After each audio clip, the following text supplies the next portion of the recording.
Hey there! Today we're going to look at how to fix mic not working on PC. So let's get started.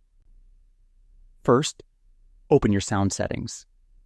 You can do this by right-clicking the speaker icon at the bottom right of your screen and selecting Open Sound Settings. Alternatively, go to the bottom left, click Settings, and navigate to Sound Settings from there. Scroll down to the Input section. This shows your microphone input. Make sure the selected device is actively receiving input. If not, switch to another device that does. You can also test your microphone. Click on Test, say something, then click Play to check if it is working. Next, check your privacy settings.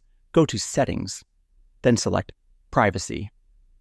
On the left menu, choose Microphone under App Permissions. Ensure that Allow apps to access your microphone is turned on. Also, scroll down and make sure microphone access is enabled for specific apps as needed.